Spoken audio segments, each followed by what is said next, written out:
Bienvenue sur Africa 24 dans cette nouvelle édition du QG News. Au sommaire de l'actualité.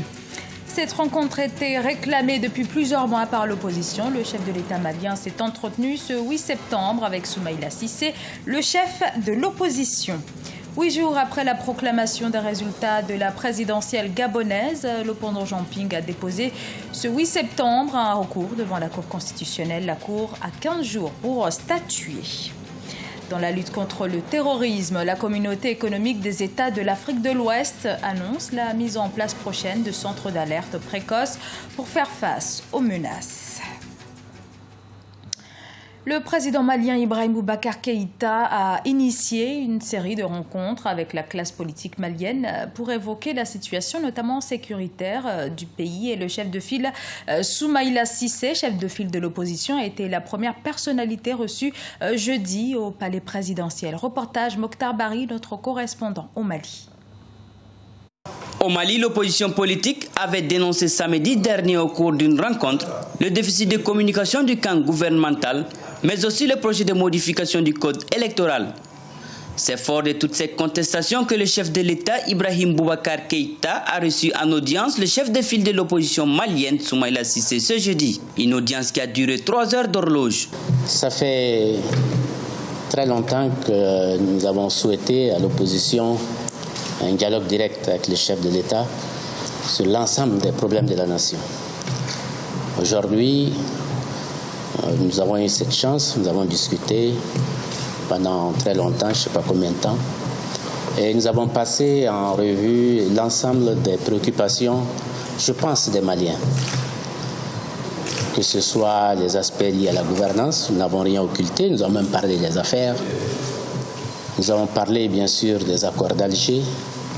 Nous avons pensé des rumeurs, de ceux qui sont distillés parfois par vous, ce qui est vrai, ce qui n'est pas vrai. Et je crois que nous avons beaucoup échangé. Au menu des discussions, les questions de l'heure telles que l'insécurité, les élections municipales à venir que l'opposition juge inopportunes, mais surtout le projet de modification du code électoral. Le chef de file de l'opposition estime que seul le dialogue pourrait contribuer à aplanir les divergences et sortir le pays de la crise qu'il vit depuis 2012. Le président a dit une phrase qui m'a plu, c'est de dire que nous avons nos contradictions, nous avons aussi nos divisions. Il faut garder nos contradictions, il faut que chacun puisse s'exprimer. Je suis aussi sorti de cette rencontre avec le sentiment qu'il y a peut-être beaucoup d'informations que le président n'a pas forcément de la bonne façon. Et je crois que ce déficit est une réalité. Je suis aussi sorti en disant au président qu'il y a un déficit réel de communication de son côté. En attendant, Soumaïla Cissé doit batailler ce vendredi contre l'adoption du nouveau code électoral. Sur 2009 articles figurent plus de 150 amendements. L'autre nouvelle qui ressort de cette audience, c'est le paiement prochain de 500 millions pour le fonctionnement des activités du chef de file de l'opposition. L'opposition qui conteste toujours la réélection du président Ali Bongo Ondimba a donc déposé un recours devant la Cour constitutionnelle. Jean Ping dénonce notamment les résultats dans la province d'Ouottogoué où le chef de l'État sortant est crédité de plus de 95% des voix. L'opposant dit craindre par ailleurs que cette élection ne plonge le pays dans une grande instabilité. Je vous propose de l'écouter. Mon recours déposé au greffe de la Cour constitutionnelle le 8 septembre 2016 à 15h15 est une requête en reformation qui a pour but de faire disparaître par la Cour constitutionnelle l'annonce par le ministre de l'Intérieur des résultats fallacieux de l'élection présidentielle du 27 août 2016 pour la province du Haut-Ogooué. Nous réclamons un recomptage des suffrages dans cette province, bureau par bureau, à travers la confrontation des procès-verbaux détenus par la Sénat et toutes les parties, pour une comptabilisation finale et claire.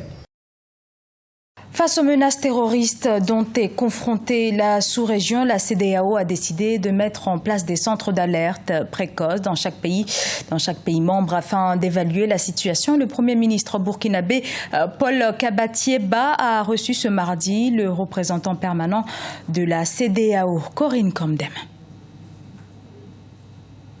Créer un centre d'alerte précoce pour faire face à la menace terroriste. Afin de faire le point sur l'avancée de la mise en place de ce dispositif au Burkina Faso, le Premier ministre Paul Kabatieba a reçu Mohamed Diakité, le représentant permanent de la Communauté des États de l'Afrique de l'Ouest, ce mardi 6 septembre 2016. L'organisation sous-régionale a décidé de mettre en place dans chaque pays membre un centre de coordination d'alerte précoce et de réponse rapide aux menaces. Si le système initial avait uniquement une fonction préventive, ce nouveau système va s'inscrire dans une démarche proactive. L'objectif de ce centre est de prévenir toutes les menaces émergentes, mais ce n'est pas seulement de les prévenir. Il s'agit aussi de trouver des réponses parce qu'autrefois, nous avions une architecture de l'alerte précoce au niveau de la CEDEAO qui mettait l'accent sur l'identification, mais qui ne faisait pas le lien avec la réponse à apporter à ces menaces. Le nouveau système est un système plus complet qui sera mis en place dans chacun des États. Le Burkina Faso, le Libéria, la Côte d'Ivoire, la Guinée-Bissau et le Mali sont les 5 pays pilotes dans lesquels ce projet de centre d'alerte précoce et de réponse immédiate sera expérimenté avant de s'étendre ensuite aux autres pays membres de la CEDEAO. Avec l'ensemble des États de la CEDEAO, on a décidé d'avoir 5 États pour un projet pilote et voir l'efficacité sur le terrain.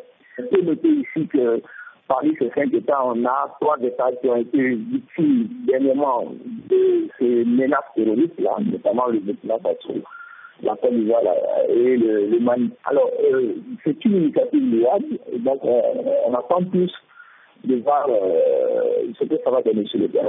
Le centre d'alerte précoce s'occupera également d'autres menaces qui peuvent affecter les pays de la sous-région, telles que les menaces sanitaires, environnementales ou encore de sécurité alimentaire. L'organisation sous-régionale bénéficiera du soutien du gouvernement américain qui compte lui apporter son appui jusqu'en 2019 afin de mener à bien ce projet.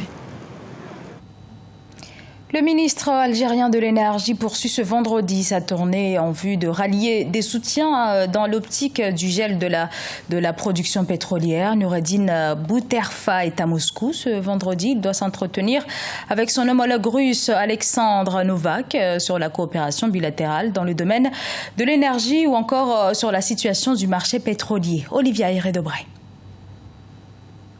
Le ministre algérien de l'énergie en visite à Moscou dans le cadre de la coopération énergétique russo-algérienne. Noureddine Bouterfa s'entretient ce vendredi 9 septembre 2016 avec son homologue russe Alexander Novak. Objectif, renforcer la coopération bilatérale entre les deux pays dans le domaine de l'énergie et faire le point de la situation du marché pétrolier. L'OPEP est traversé par de nombreuses interrogations et l'objectif c'est d'arriver à un consensus minimum pour pouvoir stabiliser les prix. Aujourd'hui, tout le monde veut que les prix soient autour de 50 à 60 dollars le baril. L'Algérie souffre terriblement de cette baisse parce que sa manne financière est en train de se réduire et de fondre.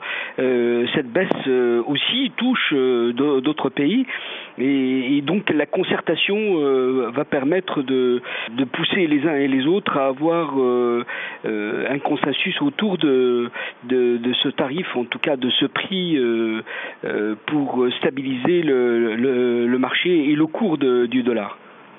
Autre point à l'ordre du jour, les préparatifs de la réunion informelle de l'OPEP prévue le 27 septembre 2016 à Alger. Cette visite, la visite du ministre algérien de l'énergie est une contribution dans le processus de prise en main pour la réunion préparatoire de l'OPEP qui va avoir lieu à Alger le 27 septembre. L'Algérie veut reprendre la main pour pouvoir négocier pour que les interrogations qui traversent le PEP obtiennent un consensus. L'Algérie, on le sait, l'Algérie et la Russie, il y a un axe qui fonctionne, une coopération économique très forte et il y a des intérêts partagés. D'ailleurs, c'est pas pour rien que l'Algérie a une représentation de Gazprom à Alger. Cela montre aussi cet intérêt. Il y a toujours un l'œil de Moscou qui veille sur vous en quelque sorte. La visite du ministre Noureddine Bourtefa à Moscou entre dans le cadre d'une tournée dans certains pays producteurs de pétrole qu'il a déjà menée à Doha, au Qatar et surtout à Téhéran, en Iran. Ce journal a été réalisé par l'ensemble de la rédaction. Nous vous remercions pour votre fidélité. Dans un instant, une nouvelle édition de l'actualité sur Africa 24.